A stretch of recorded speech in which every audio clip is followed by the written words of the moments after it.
Blake Road, 32 ans, était avachi dans un luxueux fauteuil de cuir de les salles de conférence du penthouse, les reflets du lustre en cristal scintillaient sur les boutons argentés de son costume, avec ses cheveux noirs parfaitement coiffés de son éternel sourire suffisant. Blake semblait tout droit sorti d'un magazine de mode d'élite, en tant que PDG de Rowan Enterprise. Il avait l'habitude de s'imposer de chaque pièce filant très grâce et son esprit vif. Son arrogance et un charisme indéniable, mais ce soif de l'atmosphère étouffante du 50e étage.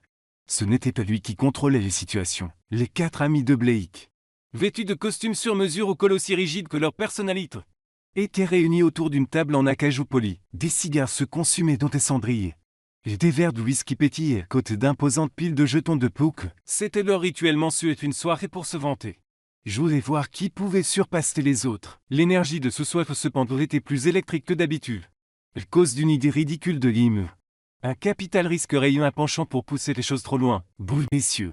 Annonça Hims en prenant une gorgée de whisky en se penchant en arrière de son fauteuil. Une lueur espiègle dans les yeux, ce soif en fait monter les enchères. Cette partie de poker n'est pas seulement pour l'argent. Le perdant devrait faire quelque chose d'inhabituel, il marquait une pause pour les faits. Le perdant devrait inviter les femmes de ménage de l'immeuble au gala de charité de les semaines prochaine comme cavalier officiel. Sans blague, la table éclatait de rire. Le sous résonnant dans les pieds sous murs de verre surplombant la ligne d'horizon de Manhattan. Était un promoteur immobilier au ventre proéminent de frapper les tables. Les femmes de ménage? Tu veux dire cette fille qui pousse le chariot fardu dans les bureaux de minuit? Réplique. Blake, cette fois que tu es fichu. Blake haussa un sourcil. Son sourire narquois se dessinant sur ses lèvres. Tu essaies de me faire peur, je ne perds jamais. Il dit cela d'une voix basse et confiante. Il lançait un jeton de poker au centre de l'étable. Le plastique claque contre le bois comme une déclaration de guerre. John, vous regretterez tous d'avoir eu cette idée absurde. Le parti commence et les tensions s'épaissirent rapidement dans l'air. Les cartes furent retournées. Les jetons s'empilaient et des regards calculateurs furent échangés. Blake, le joueur confiant qui n'avait jamais perdu lors de leur partie mensuelle. Il cessait de faire monter les enchères. Il lisait chaque tressaillement dans le sourire de Hims. Chaque tapotement des doigts d'Ethan, mais ce soir les chances n'étaient pas de son côté. Les dernières cartes furent retournées. Un gémissement collectif s'élevait de Hims et Ethan. Blake regardait. Ça m'a fait une paire de rois, ça m'a fait pas suffisant. Et Hims, avec un sourire triompheux, révélait ses cartes. Une quinte flash. Désolé, Rod.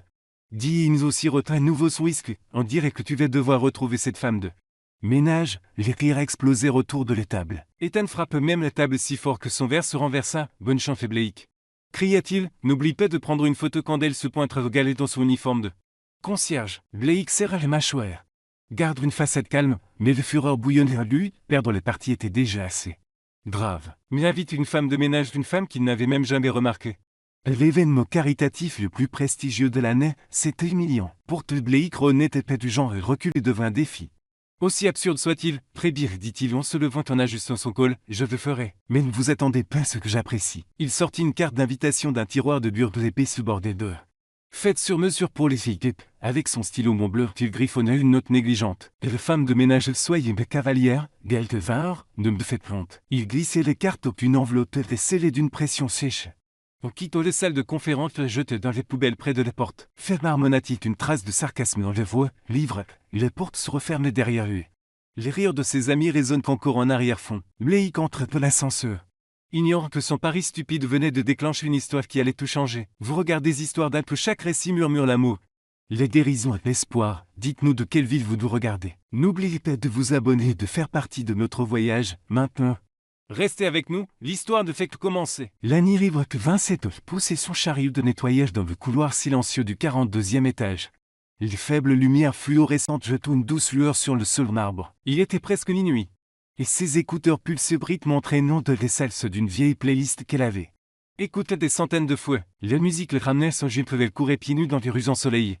Rêve d'un avenir bien plus grand que la vie qu'elle menait maintenant. Miss Frest était enlisée quelque part entre une serpillière qu'un sot, fille d'une mère célibataire. Lani avait quitté Porto Rico à 18 et espère devenir peintre. Au lieu de ce elle était devenue femme de ménage chez Rowan Enterprise. Nettoyant le genre de bureau éblouissant auquel elle n'appartiendrait jamais. Elle s'arrêtait à les poubelles côté du bureau de Blake Rowan. Un coin toujours plus en désordre que les autres. Jonché de post-it froissés et de gobelets aux cartons moitié vides. Qui boit autant de café? Marmonna-t-elle secours la terre tandis qu'elle vidait les poubelles dans un sac en plastique. Quelque chose qui brillait dans le désordre attirait son attention. Une enveloppe épais, bordée d'or. Du genre qu'elle ne voyait qu'en nettoyant après les réunions du conseil d'administration. Curieuse, fait le ramasse. pensant que ce pourrait être une note oubliée ou une facture renvoyée de comptabilité. Elle déchirait l'enveloppe et écarte l'intérieur le figeur, l'écriture était désordonnée. Négligente avec l'air, la femme de ménage soyez ma cavalière, d'elle. 20 heures, ne me faites honte. Signé un Blake Rowles, les signatures aussi tranchantes et arrogantes que l'homme lui-même. Qu'elle n'avait aperçu que quelquefois dans l'ascenseur, toujours en costume coûteux ne lui jetant jamais un regard. Lani se tenait tout le temps le bureau vide. Tenant les cartes comme si c'était une petite bombe, collait peut-être un peu, mais plus que ce, il y avait une étincelle d'amusement. Une lueur de défi qui s'allumait dans sa poitrine. Vraiment, monsieur le prétentieux, dit-elle à les pièces vides. Les lèvres se retroussent pendant un sourire malicieux. Vous pensez que c'est une blague? Laissez-moi vous montrer ce que ressemble une vraie blague, elle glissait les cartes avec poche 2. Son uniforme tout son esprit déjà en ébullition. Le gala de charité de Rhône Enterprise était un grand événement. Le genre d'événement couvert par les prêtres, où 8 milliardaires affichaient leurs richesses et célébrités scintillaient de des robes. Millions de dollars, Lani n'était pas naïve. Elle savait que Blake ne voulait pas vraiment qu'elle vienne. Ce qui lui donnait encore plus envie d'y aller. Je serai le dit-elle. Ce vaut aussi ferme qu'un vœu, et je vous ferai regretter de n'avoir jamais jeté ces poubelles. Le lendemain matin, Lani rendit visite au petit appartement de Marie de son amie âgée, qui était couturière d'une célèbre maison de couture sans jupe avant de prendre ses retraites. Marie, avec ses cheveux argentés soigneusement attachés en arrière, ses yeux vifs et intelligents, était assise dans son fauteuil trait par une nappe. Que veux-tu de si bonheur, Lani demanda-t-elle, poussant ses lunettes sur son nez. Lani brandit l'invitation et se lança dans toute l'histoire. Ses voix bouillonnent les fois d'indignation et d'excitation. Marie éclate de rire, se frappe le genou. Il se croit malhonnête, et bien, tu vas lui donner une leçon. Elle entraîne Lani de la chambre et ouvrit un vieux coffre-fort rempli de chutes de tissu. De souvenirs. Elle sortit une superbe robe aux souris rouges élégante, avec une coupe précise et une traîne qui coulait comme du feu, chatoyante comme si elle avait été filtre au crépuscule. Ma mère l'a faite pour une chanteuse célèbre et sans je le dis Marie, tes yeux brillants. Maintenant, elle était toi, portait toutes les salles se retournèrent pour te regarder. Mais une robe n'était que la moitié de la transformation. Lani savait qu'elle avait besoin de plus. Si elle voulait entrer dans le monde de Blake Rowles sans se faire dévorer toute crue, elle appelait Javier son voisin de 19 ans de l'étage inférieur. Un maquilleur autodidacte avec un Instagram plein de transformations glamour, un gal. S'exclame Javier quand elle lui expliquait. Me chérie, c'est notre moment, demain soir tu seras une star. Il arrivait avec une trousse de maquillage pleine à craquer, avec un rouge à lèvres rubis pour assortir le robe bien fard à paupières scintillant qui captait la lumière juste comme il faut. Soigneusement, il crée une version de Lani qu'elle n'avait jamais vue dans le miroir et des sourcils arqués, de lèvres de feu et des yeux bruns profonds brillants d'histoire encore racontée. Quand elle enfilait les robes espins devant le vieux miroir embué de Marie, celle-ci l'épouse comme si elle avait été faite pour être radieuse et imposante. Elle fit un tout lourd de les robes traînant derrière elle comme une danse. Alors demanda-t-elle les voix teintées d'une énergie nerveuse. Marie t'applaudit les yeux humides. Tu n'es pas seulement prête Lani, tu vas faire en sorte que toute cette salle supplie de te revoir. Le soir d'Igal arriva. Lani se tenait devant le bâtiment de Rhône Enterprise, le cœur battant dans sa poitrine, les talons empruntés, Javier les pinçait un peu. Mais les robes rouges lui donnaient l'impression d'être une reine. Elle serrait l'invitation, prit une profonde inspiration et s'avança. Elle n'était pas seulement là pour assister. Elle était là pour briller, pour rappeler les Blake Rowles que parfois les blagues peuvent se transformer en quelque chose de bien plus éblouissant que quiconque n'aurait jamais pu l'imaginer. Le gala de charité de Rhône Enterprise se déroulait dans une salle de bal éblouissante où les lumière de lustre en cristal extravagant dansait sur les parquets polis. Le léger tintement de coupes de champagne se mêlait au murmure suffisant de l'élite. Milliardaires, politiciens, célébrités de premier plan, tous réunis pour parader leur richesse sous le couvert de la philanthropie. Blake Rowles, dans un smoking noir parfaitement taillé, semblait sorti d'un tableau. Debout près du bar, une main tenait un martini, l'autre ajuste nonchalamment son col. Il était en train d'impressionner un sénateur avec une proposition pour un nouveau marché. Le marché accumule, disait-il d'une voix profonde et sûre. Mais il faut un visionnaire comme vous pour. Ces mots furent coupés net, les salles entières devinrent soudainement silencieux. Comme si quelqu'un avait appuyé sur le bouton mur, les violons de l'orchestre firent une fausse note. Les conversations s'éteignirent plein milieu, toutes les têtes se tournèrent vers l'entrée. Blake se tourne aussi, son martini suspendu l'air. Il eut l'impression que le sol venait de trembler sous ses pieds. Lani elle n'était pas seulement une invite, elle était un phénomène. Le robe sué rouge qu'elle portait coulait comme du feu, épousant ses formes aux bons endroits. Le tissu scintillant sous les lumières comme s'il avait été tissé de poussière d'étoiles. Chacun de ses pieds est une déclaration, chaque bruissement de ses robes délibéré magnétique. Comme une starlette de l'âge d'or d'Hollywood réincarnée. Ses cheveux de jet cascadèrent 12 vagues sur une épaule, et ses lèvres rouges se retroussèrent en un sourire à la fois doux audacieux. Comme si elle savait que toute la salle les regardait et s'en fichait éperdument. Ses yeux bruns profonds pétillaient non peu de cause de lumière, mais de quelque chose d'inné. Une sorte de confiance qui ne pouvait s'acheter même pas dans cette pièce. Blake se figea. Il avait imaginé une douzaine de scénarios lorsqu'il avait jeté cette invitation aux poubelles. Les plupart se terminant par son absence ou pire, par son arrivée dans une tenue maladroite qui le transformerait en risée, Mélanie Rivera n'était plus une risée. Elle était une tempête et elle venait de balayer les suffisances de la pièce, y compris les siennes. De l'autre côté de l'Essaf et Imsetan. Les mêmes amis qui avaient ri se coupaient le souffle quand Blake avait perdu le pari. Se couvrait maintenant de bouche encore, mais visiblement stupéfait, qui est-ce le chuchota Ethan? Serrant son whisky, et il haussa les épaules, son sourire devenant soudainement malaise. Certes belle femme de ménage que j'imaginais, Lani glissait à travers les foot chaque pas suivant son propre rythme. Comme si elle menait une danse que le reste de l'essalle ne pouvait que regarder. Tous les yeux le suivaient, passant de l'admiration à l'intrigue, de l'envie et de la crainte. Une actrice célèbre se pencha pour murmurer qui est son créateur, tandis qu'un magnet vieillissait ajustait ses lunettes pour mieux voir. Mélanie ne le remarquait peut-être aussi, elle fut qu'elle ne le laissait apparaître. Elle se dirigeait droit vers Blake, ses talons claquaient avec les précisions d'un compte-rebours. Chaque mouvement était contrôlé, délibéré, comme si elle disait « les place ici ». Que ça vous plaise ou non. Quand elle s'arrêtait devant Blake, c'est comme si une bulle privée s'était formée autour d'eux. Assourdissant le monde, elle lui tendit les mains de ses voix douces mais tranchantes. Teintée de son accent latin sensuel, merci pour l'invitation. Monsieur Rowan, j'espère que je ne suis pas trop embarrassante. Blake clignait des yeux, l'homme connu pour ne jamais manquer un battement de trouver soudainement. Plus au rythme, il regarda ses mains de veaux de fin aux ongles rouges brillants puis son visage. Où ce sourire attente chaleureuse malicieuse les fois, les salles reprit vie autour d'eux. Il entendit quelqu'un murmurer qui est-elle? Et un autre répondrit ce doit être un nouveau visage d'une des grandes agences. Il lui prit la main, se poignait et faire de peine. Il espérait qu'elle ne sentirait pas de léger tremblement. Non, vous n'êtes pas un embarque, réussit-il et dit les vos légères rauques. Force fin demi-sourire pour cacher la lueur croissante de crainte qui montait en lui. Pour les premières fois de sa vie, Blake Rowan n'était pas celui qui contrôlait les pièces. Lani inclina la tête, tout son sourire s'élargissant juste un peu. Comme si elle venait de gagner une partie que Blake ne réalisait même pas qu'il jouait. Bien, dit-elle, puis elle se tourna et s'éloigne. Le laissant planté avec un martinet qui était devenu tiède dans ses mains. Elle se fondit dans la foule comme une comète, elle attira tous les regards dans son sillage. Laissant Blake enraciné sur place et rempli d'un étrange cocktail de confusion, de curiosité, de quelque chose d'autre qui n'était pas prénommé. Les salles de bas du galet de charité de Rowan Enterprise scintillaient encore de répliques de l'entrée de Lani Rivera. Ce robe rouge-feu était un aimant pour l'attention. Mais c'était sa présence qui avait véritablement transformé les pieds sur ces scènes. Lani ne se contentait pas de se démarquer, elle s'appropriait le moment. Comme une soliste commandera un orchestre entier, le foot des magnables cheveux argentés, une star de la télé-réalité encerclée. Attiré par la curiosité et la pure fascination, non loin de lui, Blake Rowan se tenait figé. Son martini autrefois glacé maintenant dilué et oublié dans ses mains. Incapable de quitter des yeux, avec un sourire chaleureux mais malicieux, Lani commençait à raconter des histoires. Elle se tenait au milieu d'un groupe d'invités faisant nonchalamment tourner sa coupe de champagne. Ses voûtes aux axes solateurs douces et captivantes. La plupart des gens pensent qu'être femme de ménage est ennuyeux, n'est-ce pas, commença-t-elle. Ses yeux balayant de foule comme une animatrice chevronnée, mais laissez-moi vous dire quelque chose. Vous pensez que les milliardaires ne renversent pas de café? Grosse erreur, ils sont pires que de tout petits. Au moins les tout petits ne prétendent qu'ils n'ont pas fait de dégâts. Des rires éclatèrent, des applaudissements s'éparsuivirent, une femme en perruque se tenait le ventre. Les épaules secouaient de rire, un magnat de technologie célèbre pour son visage impassible de tronifère plein rire. Renversant du vin sur son costume sur mesure, Lani continue et ses mots s'écoulent comme un stand-up comique, une fou. J'ai trouvé une seule chaussure en cuir sous un bureau, juste une. J'ai dû me demander le président du conseil d'administration a-t-il assisté à cette réunion au pied.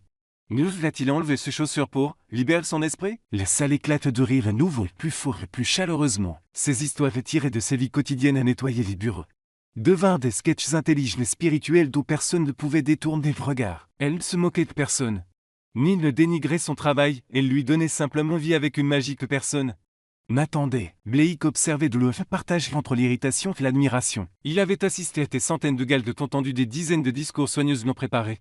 Mais jamais il n'avait vu quelqu'un faire rire cette foule, les personnes les plus importantes de Lévis. De cette manière, Lani n'était pas seulement une surprise. Elle était un phénomène, et pour les premières fois il se sentit éclipsé. Étrange note, cela ne le dérangeait pas entièrement. Le même magnat de technologie qui s'était presque rampé s'approcha de Lani. Sorte une carte de visite de sa poche. Madame Rivera, je ne sais pas ce que vous faites d'autre à part votre travail actuel. Mais si vous avez déjà envisagé de faire de l'animation, quoi que ce soit dans les médias, appelez-moi, dit-il impatiente rouge. Lani sourit prenant des cartes avec un signe de tête gracieux. Merci, mais je pense que je m'en sors très bien, regarde son bureau propre. Dit-elle en inclinant la tête vers Blake, déclenche une autre salve de rire. Une femme âgée, drapée de bijoux en or scintillant, connue pour posséder une chaîne d'hôtels de luxe.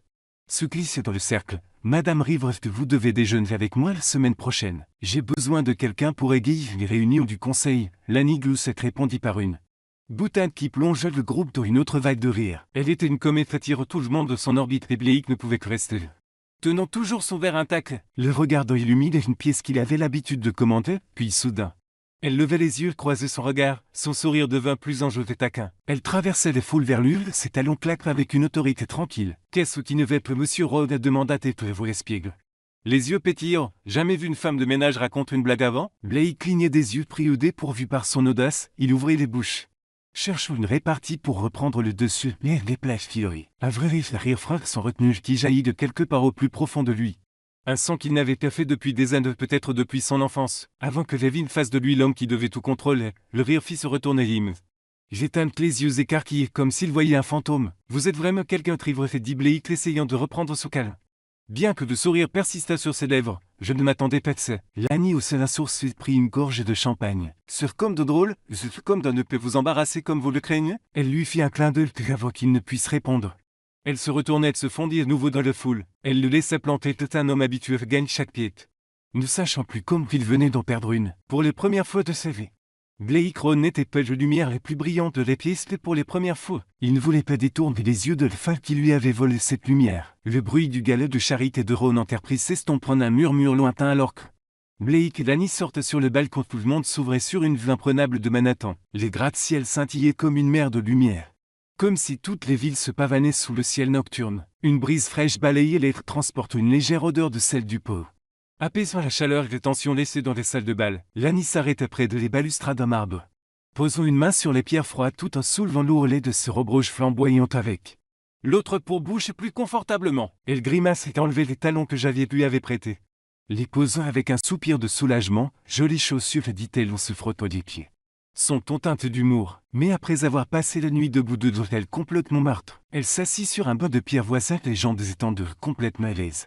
Comme si elle était dans son propre salon dans l'un des événements les plus élitistes de la ville. Blake, son smoking maintenant légèrement débraillé, laisse échapper un petit rire.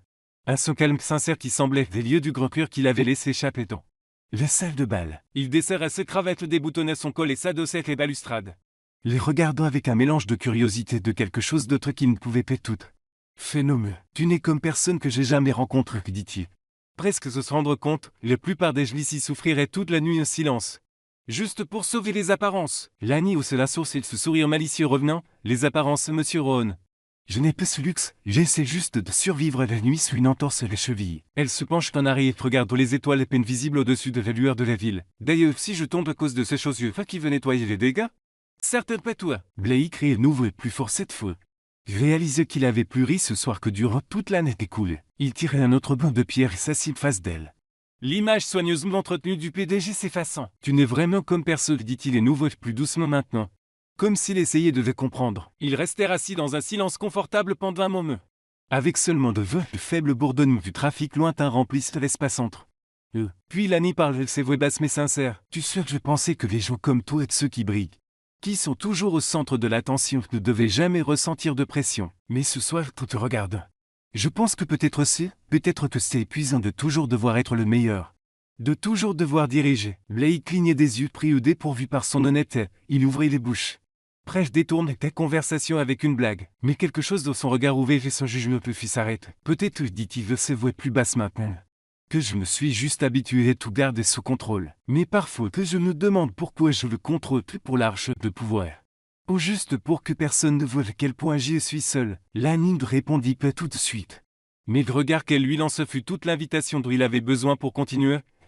D'une manière ou d'une autre qu'il le fit. Ma famille s'était effondrée quand j'étais enfant. Divorce, dispute. Je me suis retrouvé coincé au milieu, j'ai appris de ne compter sur personne. Elle ne peut montrer de faiblesse. Mais ça veut aussi dire que je ne sais plus vraiment ce que c'est qu'un foyer. Les confessions flottaient dans l'air entre eux et Blake ressentit un étrange soulagement. Comme s'il avait laissé tomber quelque chose qu'il portait depuis trop longtemps. Il regarda Lani s'attendre moitié une réponse cliché de la sourire apitoyée. Mais elle hoche simplement la tête comme si elle comprenait. Et toi? Demanda-t-il en inclinant la tête. Qui es-tu par la femme de ménage le plus drôle que j'ai jamais rencontré? Lani rit mais ce sourire était plus de peu fatigué. Moi? Je suis juste une fille de Saujon qui rêvait de devenir peintre. Je voulais capturer le monde entier en couleur. Mais la vie ne nous donne pas toujours ce que nous voulons. Ma mère est tombée malade, des problèmes cardiaques et les médicaments coûtent cher. Alors je nettoie des bureaux, je paie de factures d'hôpital et je peins quand je peux. Peuglin mot te baisser mes vies. Blake le regardait plus attentivement maintenant. N'es-tu jamais amer d'avoir dû abandonner ton rêve? Lanière qu'un source une étincelle de feu tranquille dans ses yeux, amer? Bien sûr, mais je n'ai pas abandonné mon rêve, monsieur Rohn, je le construis. Chaque dollar que je gagne me rapproche de je vous me mériterais bien où je pourrais peindre sens. Me soucie de demain. Les rêves ne sont pas des choses à abandonner, ce sont des choses pour lesquelles il faut se battre. Blake reste immobile, ses moules frappèrent comme un coup de bombé perçant. Il regardait pieds radieuse dans sa robe rouge étendue sur un banc de pierre. Elle sentit quelque chose de profond et de réel s'agiter en lui. Du respect, de l'admiration, peut-être quelque chose de plus. Tu es plus forte que je ne peux penser, murmura-t-il presque dans un souffle. Lani haussa les épaules puis son sourire revint. Cette fois teinte d'un défi en jeu, peut-être que je suis juste meilleur que toi pour le cacher. Elle se levait, ramassait ses chaussures et même ne les remit pas. Les laissant pendre ses doigts, elle fait le riche, dit-elle. Caquine, la nuit est encore jeune et je ne suis pas prête à rentrer. La ville scintillait toujours sous eux, clés sur ce balcon dans ce monde fugace. Ils n'étaient pas un peu déjà qu'une femme de ménage. Ils étaient juste Blake et Lan, deux personnes qui avaient oublié comme respirer. Se souvint soudain de ce que signifiait se sentir vivant. Le lundi matin, tout le 50e étage de Rohn Enterprise bourdonnait comme une ruche secouée. Non pas à cause de contraintes plusieurs millions de dollars ou de réunions d'urgence, mais à cause d'une histoire qui se propageait plus vite ou les poudres. Lani River, les concierges autrefois anonymes du 42e étage, était devenu le centre de l'attention après son apparition inoubliable au gala de charité du samedi soir. Les réseaux sociaux ont explosé avec des photos d'elle dans cette robe rouge radieuse. Affichant un sourire confiant et des yeux qui semblaient défier le monde entier. Le hashtag Pack Avenue Saint-Drel dominait Twitter, les tabloïds criaient des titres courts de serpillière au mystère, une concierge stupéfiée Galron. Une courte vidéo de Lani racontant sa désormais célèbre blague sur le café renversé était devenue virale avec des milliers de partages et de commentaires admiratifs. Qui est-elle? On dirait qu'elle sort d'un film d'Hollywood. Rohn Enterprise l'emploie? À l'intérieur de les salles de conférence du Penthouse public, Rohn était assis seul. Un café froid du matin sur les tables devant lui. Son pouce parcourait distraitement les discussions publiques s'arrêtant sur une seule photo. Lani au milieu de la foule du gala de sa robe rouge scintillant sous les lumières. Son sourire illuminant des pièces plus que les lustres ne lui pourraient jamais. Il se surprit et sourit, un petit sourire involontaire mais suffisant pour le faire s'arrêter. Pourquoi se sentait-il fier? Était-ce parce qu'elle avait réussi quelque chose que personne n'attendait? Ou était-ce parce qu'à travers un pari stupide il avait le savoir ouvert cette porte? La porte de la salle de conférence s'ouvrit brusquement et il s'étend entrèrent. Sourieux comme des écoliers avec un secret. Eh bien, monsieur Rohn. Dit Ins d'un ton faussement impressionné, puis c'est vraiment comme choisir une cavalière, femme de ménage et une star des réseaux sociaux maintenant. Tu prévois de l'inviter au prochain gala ou peut-être juste un dîner privé cette fois? Ethan Blue s'est tapé Blake dans le dos. Tu devais savoir quel était ta joie au cachetin? Ou tu as juste eu de la chance en perdant ce pari? Blake leur lançait un regard froid. Son regard de PDG caractéristique, mais l'irritation qu'il projetait était plus qu'une habitude. Qu'une véritable émotion. Intérieurement, il se sentait déstabilisé. Mais peu dans le mauvais sens du terme, vous avez fini tous les deux? Dit-il d'une voix plate, mais légère courbe au coin de sa bouche le traîne. Si les commérages sont tout ce qui est à votre ordre du jour. Retourne de travail, je ne vous paie pas pour commenter les tendances de TikTok. Ils rirent mais reculèrent. Sache qu'il ne fallait pas trop pousser, après quelques pics en joue ils quittèrent les pieds. Laissons Blake à nouveau seul. Il expire lentement, se penche en arrière dans son fauteuil. Son regard revient sur son téléphone. Lani River avait laissé sa marque non seulement sur le Galton mais aussi sur lui. Elle n'était pas seule qu'une surprise, elle était une question. Un mystère qu'il se retrouvait soudain à vouloir résoudre. Il se levait brusquement, prit une décision, attrapait son téléphone. Il devait le trouver non seulement pour s'excuser de l'invitation négligente, mais pour comprendre qui elle était vraiment au-delà de la femme qui avait mis Manhattan sens. Dessus-dessous pour une nuit scintillante. Il appela les RH, sa voix froide et posée comme toujours. Lani River concierge. 42e étage, envoyez le dans mon bureau, immédiatement. Il y eut une brève pause au bout du fil, puis vint une réponse qui le clôt sur place. Monsieur et Madame River avait démissionné ce matin, et il soumit ses démissions juste après le gala. Elle est partie sans d'honnêtes raisons. Blake se figeait le téléphone toujours de l'oreille, démissionné après cette nuit. Après être devenu le don sur toutes les lèvres, il baisse lentement le téléphone. Son esprit s'emballant. Fuyait-elle l'attention, ou s'éloignait-elle de lui et du monde avec lequel il s'était moqué d'elle? Intentionnellement ou non, cette curiosité aiguë des nuits précédentes se tordit quelque chose de plus profond. D'urgent, il devait savoir plus. Se réfléchit, il ouvrit son ordinateur portable et tapait son nom sur Instagram. Une action qu'il n'avait jamais faite pour aucun employé auparavant. Son profil se chargeait, ce qu'il vit le stupéfiait, ce n'était pas le compte d'une concierge. C'était une galerie, une exposition vivante et vibrante de couleurs et d'âmes. Des photos de peintures murales qu'elle avait réalisées pour des magasins locaux. Un fleuriste au plein rire et des enfants jouent au football sur un perron, un portrait de ses mères. Sophie, souriant doucement près d'une fenêtre, chaque œuvre était riche en détails.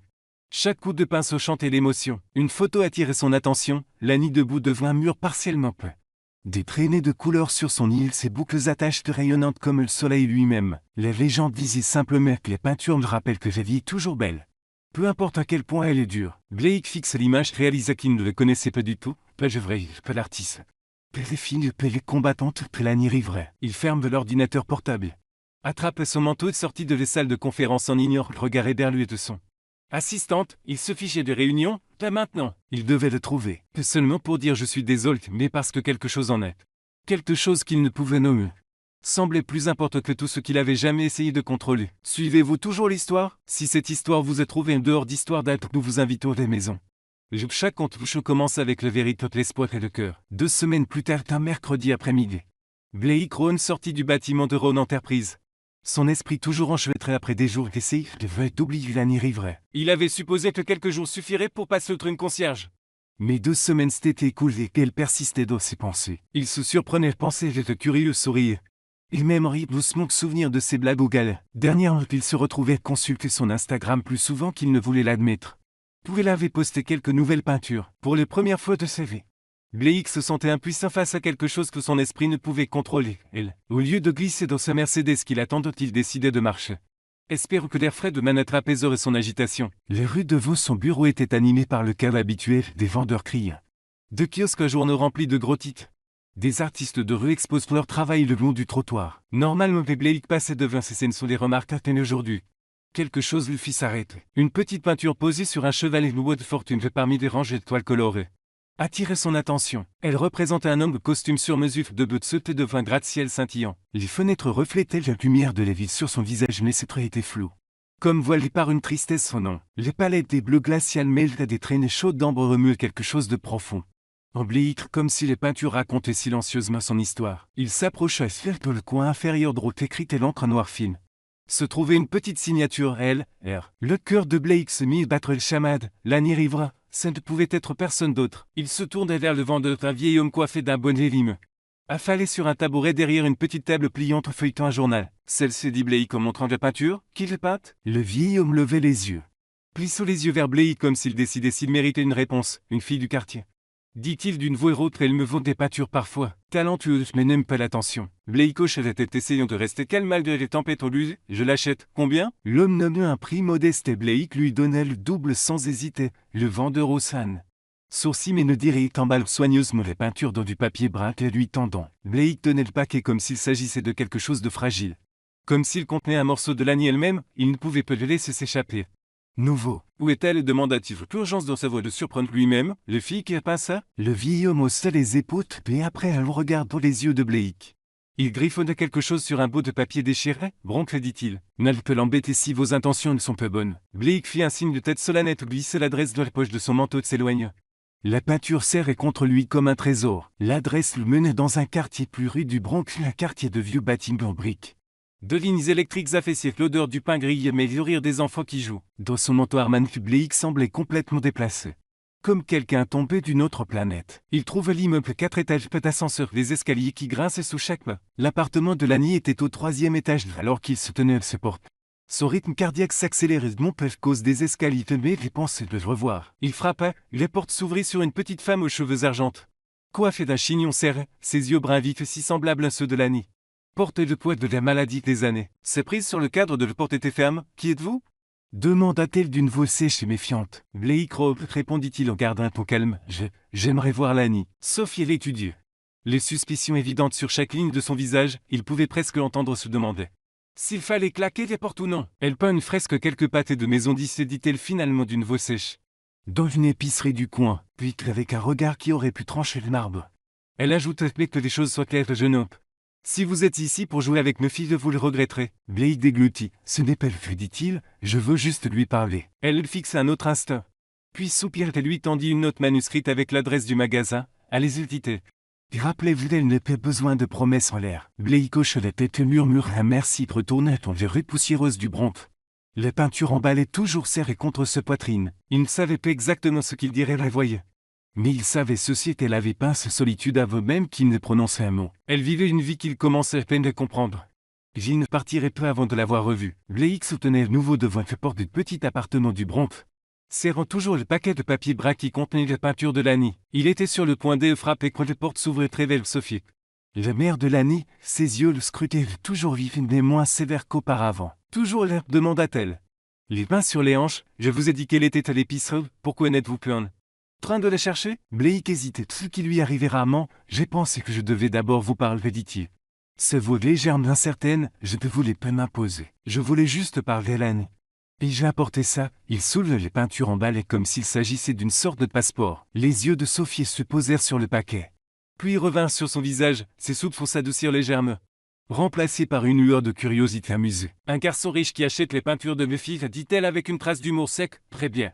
Entrez, je ne laisse pas les invités restent dans le couloir, peu importe le prix de leur manteau. Blake entre.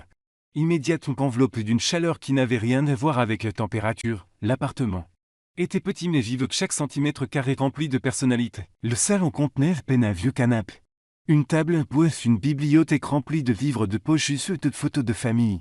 Encadré, au mur l'une des peintures de l'année, un jardin fleurs éclatant de couleurs était accroché comme le cœur de la maison. L'odeur du riz des haricots qui mijotaient riche en oignons taqués remplissait l'air, même si Blake avait déjeuné dans un restaurant 5 étoiles quelques heures auparavant.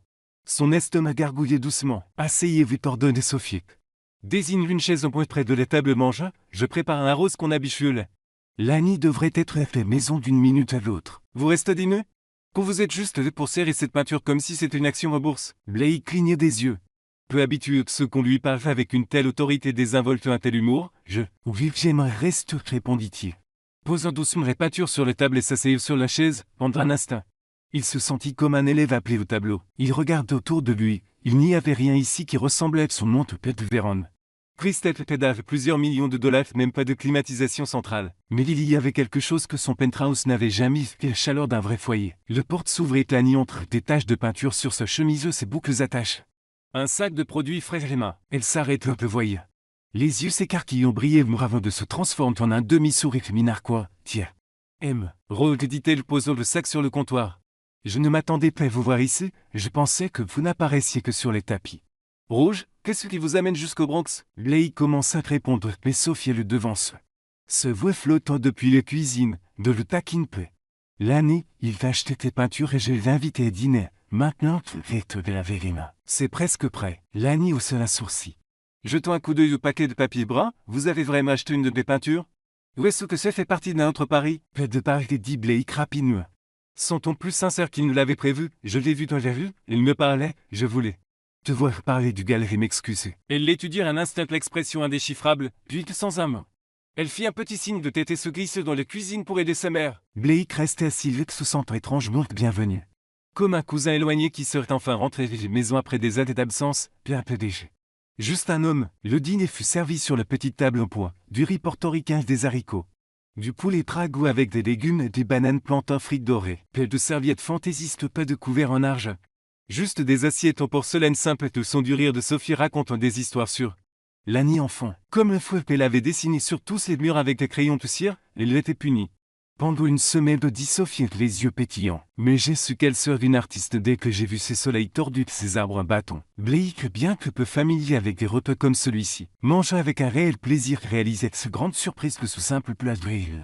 Haricots était meilleur que n'importe quel repas de luxe qu'il avait eu depuis des années. Lani, assise en face de lui, observait avec un sourire malicieux. Vous vous en sortez.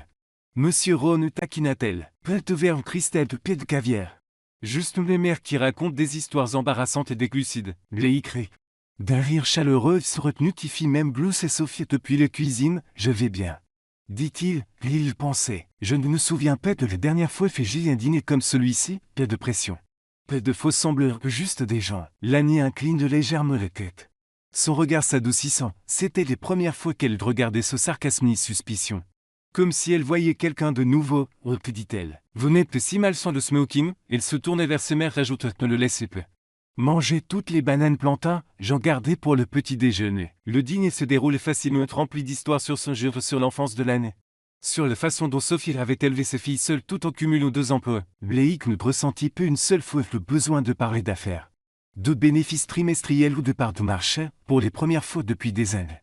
Il n'était pas Blake Rowe, PDG. Il était juste Blake, un autre accueilli dans un foyer où le comptait plus que l'héritage. Après le dîner, Lani se levait pour débarrasser les assiettes et Blake se levait instinctivement pour aider Sophie. Frappe dans ses vue. Regardez-moi ça. Le garçon riche se débarrasse d'une table, dit-elle priant. Lani lançait un regard de côté Blake.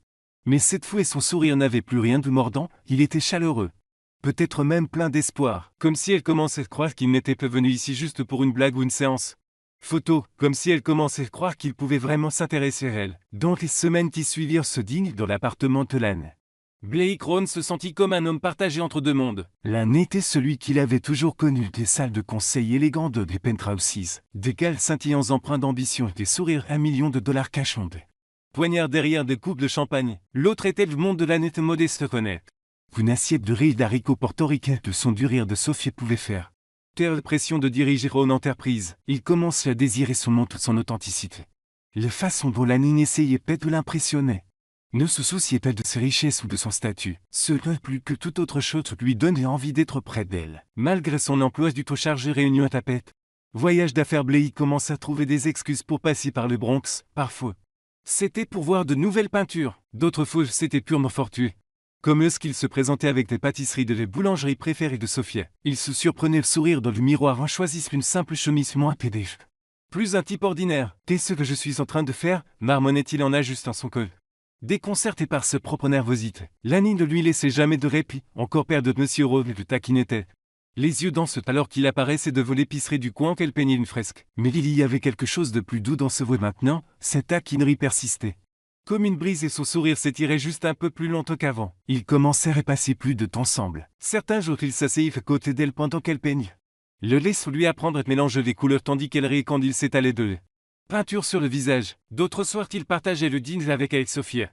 Rire jusqu'à en avoir mal aux côtes aux histoires de l'enfance de Lani. Les matins pluvieux, il s'asseyait dans un petit café.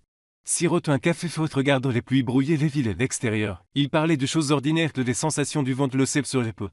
De la vraie couleur d'un coucher de soleil, des choses que personne dans le monde de Blake ne lui avait jamais demandé. Mais leur petite bulle tranquille n'allait jamais durer, les médias vérifiaient toujours l'affût.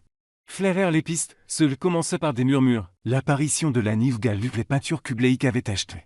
Ses visites fréquentes de Bronx, puis vinrent les gros titres plus milliardaires et les concierges. Romance de contes de Fuku de pub stratégique, ils fouillèrent dans le passé de la nuit la traitant de croqueuse de diamants et de manipulatrices. Ils fabriquèrent des histoires. Affirmant qu'elle avait prévu de s'incruster le galet pour attirer l'attention. L'accusant d'utiliser ses relations passées pour grimper. Le hashtag Pack Avenue Cindrel autrefois rempli d'émerveillement. Devint venimeux, il en deux après son argent, une concierge qui rêve d'être une princesse. S'il vous plaît, sa vie commence s'effilochait, les gens du Bronx qui les saluaient chaleureusement se murmuraient sur son passage, pour qui se prendrait que chuchotait un vendeur de légumes assez fort pour que Lani l'entende. Des journalistes traquaient son immeuble prenant des photos. Tente même une embuscade à Sophie pour obtenir des déclarations lorsqu'elle sortait pour ses médicaments. Ils révélèrent que le problème cardiaque de Sophie. L'abandon de Lani de l'école d'art pour s'occuper de ses mères, les projecteurs ne se contentaient peu de l'éblouir qui les brûlait. Puis tout s'effondre. Ce mardi matin, Lani sortit de son immeuble sous kit des peintures les mains. En route pour une autre séance de peinture murale, mais elle n'allait pas loin. Une meute de journalistes l'assaillit, flash crépitèrent les microphones sous son nez. Lani, sortez-vous avec Blake Rowe? Avez-vous tout planifié depuis le début? Dites-nous quel est votre secret pour séduire un milliardaire? Elle essayait de se frayer un chemin que le cœur battait pour rompre. Mais le foule se resserre. Un homme lui attrapait le bras pour le faire poser pour une photo. Lâchez-moi, cria-t-elle, les voix tremblantes. Les yeux brûlants, elle se libère, se précipite à l'intérieur, claquant les portes. Mais les cris ne s'arrêtèrent pas, ils résonnèrent à travers le bois. À l'intérieur, Sophia levait les yeux de son fauteuil, le café. Surprise de voir Sophie s'effondrer de les pieds sous l'arme, la nuit, que s'est-il passé? Mais elle ne put finir. Une douleur aiguë lui transperçait les poitrines, elle s'agrippait au bras du fauteuil. Son visage devenait blême. Maman, Lani se précipitait à ses côtés et la panique l'envahissant. Sophie haletait de douleur évidente. Et les mains de Lani tremblaient alors qu'elle appelait le 911. Quelques minutes plus tard, Sophie était à l'arrière d'une ambulance. Lani était recroquevillée sur une chaise en plastique froide dans les salles d'attente d'urgence. Le monde s'estompe autour d'elle. Elle savait que cette crise cardiaque n'était pas seulement due à la maladie, elle venait du siècle. De l'humiliation de des projecteurs incessants, les gros titres ne l'avaient pas seulement blessée. Ils avaient presque brisé sa mère. Elle baissait les yeux sur son téléphone, les larmes coulent. Les doigts tremblants, elle ouvrit ses contacts, Blake, elle hésitait. Puis tape, retrouve-moi à l'hôpital Saint-Marie. Ma mère vient d'être admise, voilà ce que ton monde nous a fait. À ce moment précis. Blake examinait la contre-fiangeuse élevée dans une salle de conférence au mur de verre. Un stylo à la main, son téléphone vibrait. Il eut le message d'une faute, puis une deuxième. Puis une troisième, sa poitrine se serra, sans un autre il se levait de sortir pleine réunion. Ignorant le regard stupéfait de ses assistants, il se fichait du contre, se fichait des apparences, tout ce qu'il pouvait penser. C'était qu'il devait rejoindre Lani, et cette faute il devait arranger les choses. L'hôpital Saint-Marie brillait sous des lumières blanches terribles. L'air épais d'antiseptique du bip lointain des machines. Lani était assise recroquevillée sur une chaise en plastique dans la salle d'attente. Serrant son sac en toile contre ce poitrine et ses yeux vides et lourds. Fixés sur le sol linoléum, autour d'elle les pas des infirmières résonnaient et les moniteurs bourdonnaient. Mais le seul son qu'elle entendait vraiment était le battement de son propre cœur et les voix de ce mère faible néferte juste avant que les portes de l'ambulance ne se ferment. Tu es plus forte que cette Lani, ne te laisse pas gagner. Sophie était stable après la crise cardiaque. Mais le médecin l'avait averti qu'elle avait besoin d'un repos complet sans sujet. Sans anxiété, Lani savait que le stress n'était pas seulement dû à sa maladie, il venait des caméras. De gros titres. Et du monde de Blake Road qui s'était abattu sur leur vie tranquille comme un ouragan. La porte de la salle d'attente s'ouvrit brusquement, Blake entre son mentoir manifroissé. Ce cheveu en désordre après avoir couru. Il repère Lani instantanément et pendant une fraction de seconde. Il voulut se précipiter vers elle, mais le regard dans ses yeux t'injecte de ce brut brûlant de trahison le figeait sur place. Là, dit-il doucement, les voix rauques en faisant un plein ave. S'arrêta quelques mètres d'elle, jamais je sais qu'elle veut bien. Lani levait les yeux, ses voix quand elle sortait était tremblante mais aussi tranchante que du verre. Bien, répéta-t-elle. Ma mère a failli mourir à cause de la tempête médiatique que tu as amenée à notre porte. À cause des articles qui me traitent de croqueuse de diamants, parce que mes voisins nous traitent comme des animaux dans un zoo. Elle se levait lentement. Ses mains tremblantes, penses-tu vraiment qu'elle veut bien de Blake? La gorge de Blake se serra, il avait l'impression d'avoir reçu un coup de poing dans le ventre. Il s'assit face d'elle, les mains serrées. Essayons de trouver des mots qui ne sembleraient pas vides de sens. Là, je suis désolé. Dit-il enfin, je n'ai jamais voulu que cela arrive. Je n'ai pas réfléchi. C'est ça ton problème, puis coupa-t-elle. Sa voix s'élevant. Tu n'as pas réfléchi? Tu n'as pas réfléchi quand tu as jeté cette invitation. Le poubelle. Tu n'as pas réfléchi quand tu lui entraînais tout au monde? Tu n'as pas réfléchi quand les projecteurs ont déchiré ta vie. Des larmes coulèrent de ses yeux, mais sa voix ne faiblit pas. Je suis allé de ce gal parce que je refusais de laisser des gens comme toi m'effrayer. Deux gens qui pensent pouvoir transformer les autres trisés. Mais maintenant je vois j'étais juste ta prochaine forme de divertissement, n'est-ce pas? Ces mots le tailladèrent, il ne voyait pas la femme éblouissante dans les robes rouges. Mais la vraie Lani était épuisée, blessée mais inébranlable. Il voulait dire qu'elle avait tort. Qu'elle n'avait jamais été une blague, mais il savait maintenant que les mots seuls ne suffiraient. Là, il se levait et s'approcha, elle recula. Lani, dit-il. Les voix basses, au moment où tu entrais dans cette salle de bal. J'ai oublié ce qu'était une blague. Je pensais avoir le contrôle sur le parc de l'événement. Sur toi, mais tu as tout démêlé. Tu me fais rire à nouveau, tu me fais voir qui j'étais qui. Je voulais être. Je suis désolé de t'avoir entraîné là-dedans, je suis désolé de ne pas t'avoir protégé, mais s'il te plaît, pense peu que tu n'as jamais été qu'une blague pour moi. Tu es la chose la plus réelle qui me soit jamais arrivée. Le visage de Lani se crispe, colère se déforme en quelque chose de plus complexe qu'incertitude. Vulnérabilité, et l'essuie de ses yeux prit une inspiration tremblante. Tu parles bien, Blake. Dit-elle amèrement, mais tes mots ne me rendront pas belle, ils n'effaceront pas les plaies. Yeux de ma mère, ils ne feront pas taire les chuchotements chaque fois que je marche dans la rue, elle marque une pause de fixant. Sais-tu ce que ça fait d'être vue comme une arnaqueuse par une ville entière? Non. Bien sûr que non, tu es Blake Rowan, tu vis au-dessus des conséquences. Blake baisse la tête ou le poing serré, elle avait raison, dans son monde. L'argent arrangeait tout, mais il n'avait fait qu'empirer les choses pour elle. Je ne connais pas ce sentiment, dit-il. Les voix rauques, mais je veux le connaître, je veux apprendre, et je veux arranger ce truc pour que tu me pardonnes. Mais parce que tu mérites de vivre ta vie, que celle que les tabloïds au monde avons essayé de façonner. Lani se rassit en sur ses genoux, ses yeux restent fixés sur le chercheur. Épluchant de surface pour trouver ce qui pourrait être réel sous ces mots. Je ne sais pas si je peux te faire confiance. Murmura-t-elle, je ne sais pas si ton monde a de la place pour quelqu'un comme moi sans me détruire. Blake n'hésitait pas, il tomba à genoux devant. Le sol froid de l'hôpital s'infiltrant à travers son pantalon coûteux, il s'affichait. Mon monde ne te mérite pas, dit-il doucement, mais si tu me laisses faire, je me battrai pour te protéger de lui, je ferai taire les journalistes, je ferai de sorte que ce s'arrête, et si tu veux que je m'en aille, je te ferai. Mais là, je ne veux pas m'en aller. Elle baisse les yeux sur ce meuf qui recouvrait maintenant doucement la sienne.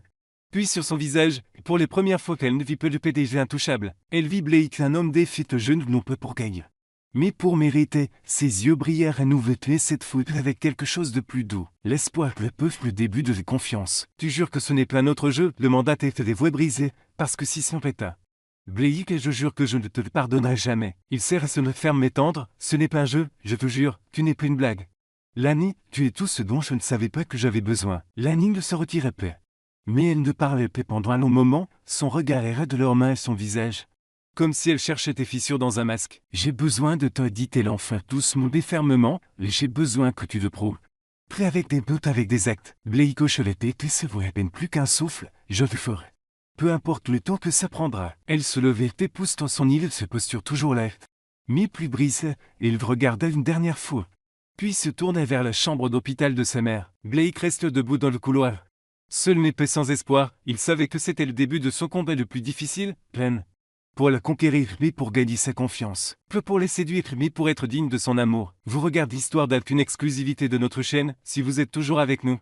Laissez un commentaire d'où les visuels les chéris sont tous. Abonnez-vous pour soutenir des histoires originales et touchantes, merci de faire partie de la famille Histoire d'âme. Un mois s'était écoulé depuis les confrontations tendues de l'hôpital Saint-Marie. Lani passait la plupart de son temps à s'occuper de sa mère Sophie, qui s'était progressivement rétablie et avait encore besoin d'un repos complet. Elle restait à l'intérieur autant que possible, évitant les regards curieux des voisins, les flashs des appareils photo des paparazzi. Même si Blake avait tenu sa promesse de faire reculer les presses, il avait engagé une équipe juridique de premier plan pour menacer les tabloïds de poursuite judiciaire avait discrètement financé une campagne médiatique positive, mettant en avant le talent de peintre de l'année plutôt que le récit de Les Cendrillons de Pâques Avenue. Malgré tout, Lani gardait ses distances avec lui, n'échangeant que quelques brefs messages. Comme si elle le mettait à l'épreuve, se mettait elle-même à l'épreuve, avant de décider de lui faire confiance à nouveau. Pendant ce trip, Blake travaillait sans relâche. Mais peu pour eux en entreprise, il passait chaque nuit à préparer quelque chose qui, il espère, prouverait sa promesse à Lani. Il contacte secrètement une petite mais respectable galerie d'art LC, le tout l'espace, pour une exposition spéciale. Discrètement, il rassemblait les peintures de Lani, certaines qu'il achetait des vendeurs de rue, d'autres qu'il empruntait des magasins locaux et l'avait peint de fresques, et quelques-unes qu'il persuadait Sophie de prêter de leur appartement. Il travaillait avec un groupe de jeunes conservateurs passionnés d'art de rue inviteux, collectionneurs d'art émergents, ceux qui n'étaient pas encombrés par la notion traditionnelle de ce qui qualifie un artiste. Chaque étape, il s'assure que Lani ne sache rien. Il ne s'agissait pas de se vanter, mais de lui rendre quelque chose que son monde lui avait pris, la chance de briller pour son propre talent. Un vendredi après-midi, Lani reçut une enveloppe blanche unique glissée sous les portes de l'appartement, près de timbre.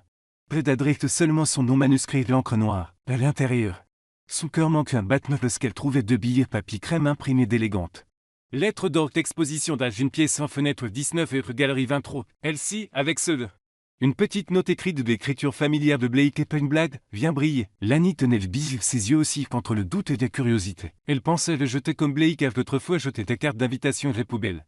Mais quelque chose dans ces quelques mots ne t'empêcha. Elle appela Javier, son meilleur ami de maquilleur, et lui racontait tout. Le chéri, vas-y, s'exclama Javier au téléphone. Si c'est un piège, je débarque et je lui casse la figure moi-même. Mais si c'est réel, tu mérites de briller, Lani. Le soir de l'exposition, Lani se tenait devant la galerie 23 vêtue d'une simple robe noire.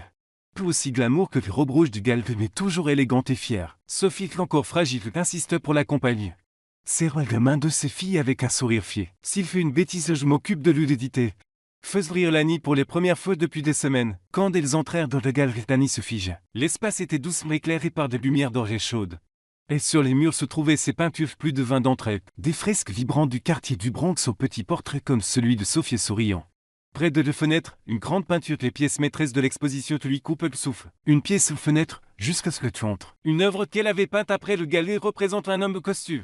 Le dos se tourne et elle est vive, tendant les mains vers une traînée de couleurs vibrantes. Elle ne l'avait jamais montré ces personnes, même et ses mères, comme Blake l'avait-il eu. Les invités de jeunes collectionneurs, des artistes de rue, quelques journalistes d'art sélectif admiraient les œuvres, murmurant sur le talent brut et d'émotions sincères. Personne ne mentionna Cendrillon, plaît concierge. Lani sentit les larmes menacées de couler, mais elle serrant fermement la main de sa mère. Blake apparut du coin de des pieds tenant le costume de chemise blanche fournie. L'air plus décontracté que jamais, il s'approchait, les yeux anxieux mais sincères. Lani, dit-il de voix basse, merci d'être venu, c'est quelque chose que je voulais faire pour toi. Peu comme une excuse, mais pour que tu puisses voir qui tu es à mes yeux, qu'une véritable artiste. Plus un gros titre. Lani regarde puis regarde autour de la galerie. Pour son travail était honoré d'une manière qu'elle n'avait jamais osé rêver. Comme passes-tu cette peinture, demanda-t-elle de voix tremblante. On montre une pièce en fenêtre. Blake eut un petit sourire penaud. Ta mère m'a laissé l'empreinte, et elle dit qu'elle pensait que ça ne te dérangerait pas si elle était accrochée ici. Sophie, debout à proximité, fit un clin d'œil et Lani, je voulais juste que tu te votes, ma chérie. Lani secoua la tête rire à travers ses larmes. Tu es vraiment imprévisible, Blake Rowan. Elle s'avançait, fut serrée de ses bras, une étreinte brève n'est ferme. Comme pour dire qu'elle commençait à te croire, merci, murmura-t-elle d'avoir fait ça. De m'avoir vu. Blake les serrait doucement retour. Comme s'il avait peur de briser le moment, tu n'as pas pu remercier. Dit-il, je voulais juste te donner une pièce pour briller, j'ai besoin de fenêtres. Personne d'autre n'est requis par toi. Les soirées de l'exposition se déroulent entre rires, applaudissements et mots d'éloge. Un collectionneur proposait d'acheter 3 des peintures de l'année. Une autre galerie l'invitait à participer à leur prochaine exposition. Mais pour l'année, le moment le plus significatif fut de se tenir dans cette pièce. Main dans les mains avec sa maître regardant Blake de loin, tu saches que cette fois. Il n'était plus une blague, il était quelqu'un qui essayait de faire partie de son monde réel. L'exposition de la Galerie 23 n'était que seulement une soirée, c'était un tournant. Les peintures de Lani River, autrefois confinées aux murs de Baudieu du Bronx, des expositions de rue temporaires, étaient maintenant mentionnées dans des magazines d'art respectés. Art Forum les qualifiait de nouvelles voix puissantes de l'art de rue. Tandis qu'un critique local écrivit que Lani River peinte seulement avec de la couleur, mais avec le cœur de toute une communauté, son travail commençait à attirer une attention sérieuse. Et d'autres galeries de travers New York de Brooklyn les contactèrent avec des offres. L'avenue autrefois considérée comme le cendrillon de Pâques avenue par les tabloïds, était maintenant reconnue comme une jeune artiste talentueuse, une étoile montante dans le monde de l'art. Mais pour Lani, le succès ne résidait pas dans les articles de louange, il était dans les yeux fiers de ses mère Sophie quand elle voyait ses filles enfin reconnues pour son propre talent. Il était dans les matins, Lani pouvait peindre sans se soucier des factures d'hôpital, grâce aux revenus de ses œuvres. Et bien qu'elle ne soit prête à dire qu'il était en présence de Blake, l'homme qui l'avait autrefois invité à galer comme une blague, mais qui était maintenant devenu une partie irremplaçable de son histoire. Un après-midi de fin d'automne, Lani Blake était assis dans un petit café du Lower East Side. Une pâle lumière d'or du soleil filtrait à travers les fenêtres, projetant des taches chaudes sur les tables en bois. Lani, dans un poule ample et une queue de cheval lâche, esquisse une nouvelle idée dans son carnet. Le occasionnel plaisir pour taquiner Blake, qui luttait pour lire un article d'art qu'il ne comprenait manifestement pas sur la théorie postmoderne. Tu sais, dit-elle, posant son stylo. Ce sourire malicieux familier se dessinant sur ses lèvres. Je ne crois toujours pas que tu lises vraiment ce genre de choses. Tu fais juste semblant pour paraître moins riche, n'est-ce pas? Blake éclate de rire, plie le journal et se penche en arrière, drillé. Dit-il en faisant un clin d'œil, mais tu dois admettre que je fais mieux semble qu'avant, non? Lani secoua la tête mais son sourire s'adoucit. Ses yeux brillants d'une sincérité qu'elle avait l'habitude de cacher, une mauvais. Admettez tout se voix plus basse. Je veux dire que tu as fait plus que ce que j'aurais jamais attendu, cette exposition. Ce n'était pas seulement mon art, c'était ta façon de vous montrer que tu t'intéresses vraiment. Blake le regarda de son regard tendre, aucune trace de l'arrogance qu'il portait autrefois. Lani, je t'ai dit que tu es les choses les plus réelles que j'ai jamais connues. Je ne veux pas être juste un type riche de ton histoire, je veux être celui de tes côtés. Que tu sois en train de peindre ou de nettoyer le monde entier. Elle a fait cette fois épée pour taquiner, et il tendit les mains sur la table. Touche légèrement l'acier, un petit geste et plein de sens. J'espère que cette fois que tu n'es pas le millionnaire, dit-elle doucement. Ses yeux rivés sur les siens, juste l'homme qui m'a un jour invité comme une blague. Mais qui s'avère qu'être la chose les plus réelle de ma vie. Ces mots flottèrent entre eux comme une confession silencieuse, les serrèrent doucement ses mains. Son cœur battait tout rond pour mais il ne se précipita pas pour parler.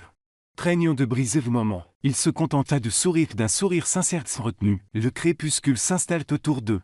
La lumière du soleil les effleura comme l'une des peintures de la nette vibrante. Vivante et pleine d'espoir, ils quittèrent le café.